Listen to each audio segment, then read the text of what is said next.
There's been a map dump, a lore dump, and a dump of comments from the developers about Dilophosaurus and upcoming features and updates for the game. We have a lot to go through today for the Evrima news, so without further ado, timestamps are on the screen now, and if you are new, feel free to subscribe, but let's dive right into the news. Firstly, we have a ton of screenshots of the Gateway map, which is the new map, or the next map that's coming to the Evrima, I'm pretty sure.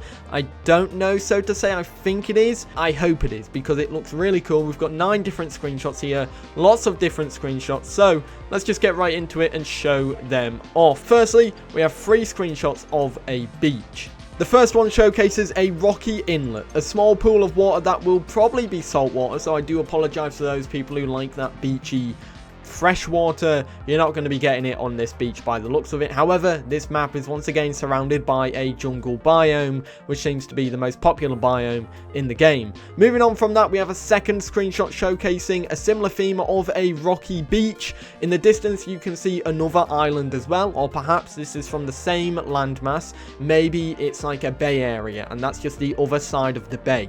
And the third screenshot showcases what looks like the same one from a different angle, just from the forest itself. That's the new angle, and you can see where the previous screenshot was taken, showcasing a grassy outlet to the left. And then, of course, you can see the beach itself with the rocks on it. You can kind of see how it curves and everything, which is pretty cool.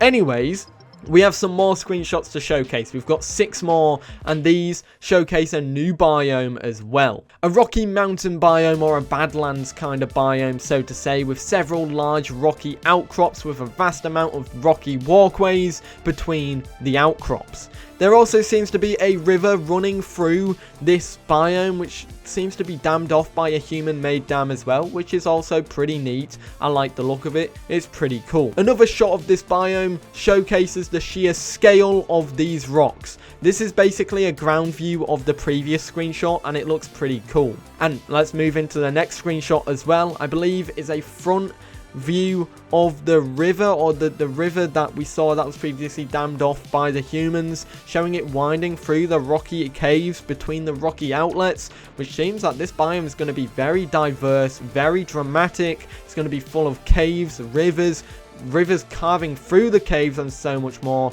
I cannot wait for this. This biome looks awesome. And we go back to the Badlands once again. We are moving further downstream with the river. We can see the river on the screen as well, but in the distance, in the left-hand side of the screen, in the top left, you can see another human-made structure. This looks like it's going to be a big fence or a big walled-off area, which could indicate maybe there is a facility on the other side of that fence. The second to last photo is from a cave in the rocky area as well, which further emphasizes on the fact that there's going to be a lot of caves in this area, a lot of areas carved out, a lot of rocks carved out, and a lot of caves for you to explore.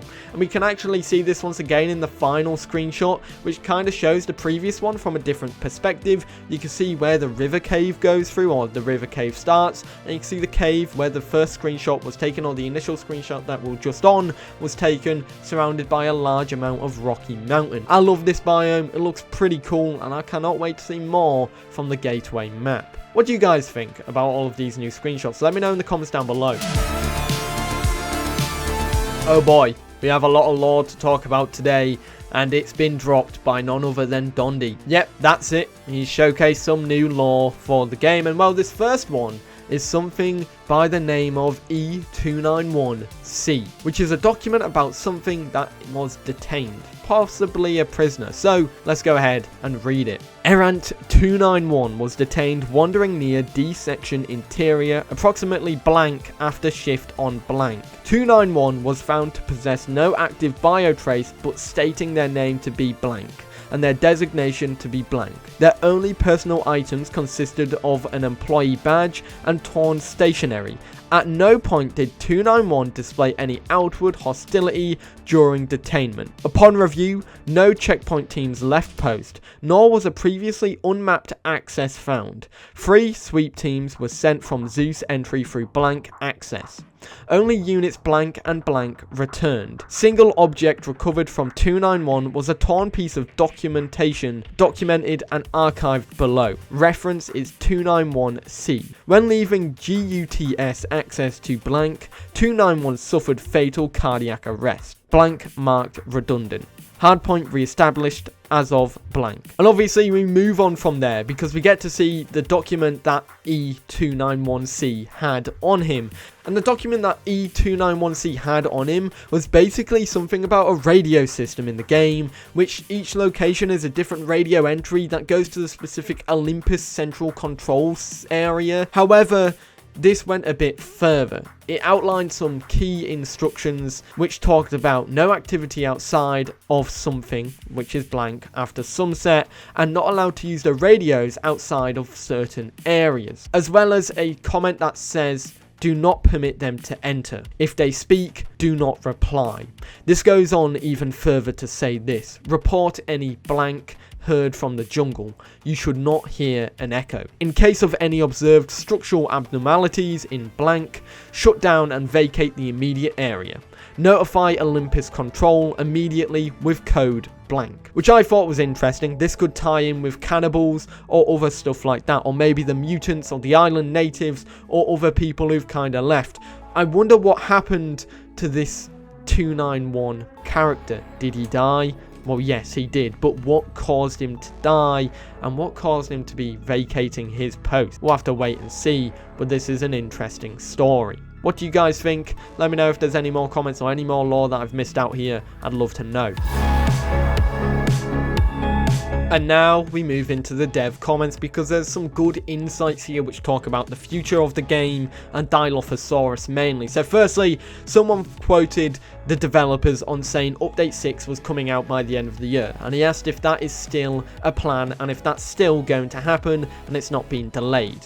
Punch Packet replied with this, saying that it's still on track for now, which indicates that for now, Update 6 is still on track to release by the end of the year. However, of course, do bear in mind that it could not, there's still the chance that it might not release by the end of the year. Additionally to that, we get some talk about Dilophosaurus, and the Dilophosaurus that I shown in a previous video. If you want to go check it out, I have a full breakdown of that model. Basically, Kiss and Kitten explained it as this. The model is a full-grown adult, but the adult won't necessarily have the quill coverage. The quill coverage that's shown on the model might be on the elder models. This hasn't properly been decided yet, however the model itself, minus the quills, is the adult model rather than the elder model.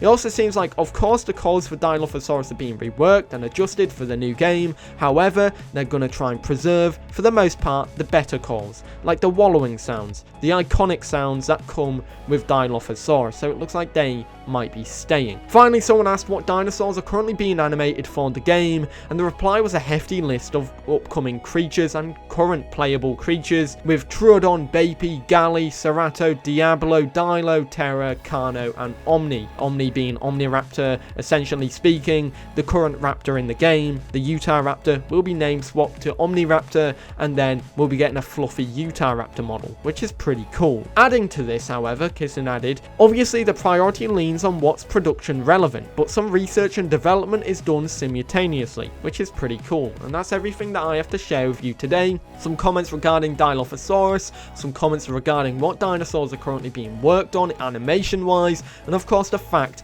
that Update 6 is still on track to come by the end of the year. Anyways guys, I hope you enjoyed this video. Let me know your thoughts about all of this in the comments down below. Of course, if you are new, feel free to subscribe. I'm aiming for 20,000 subscribers by the end of the year. Anyways guys, I hope you enjoyed, and I'll see you in the next one. Have a great day. Peace.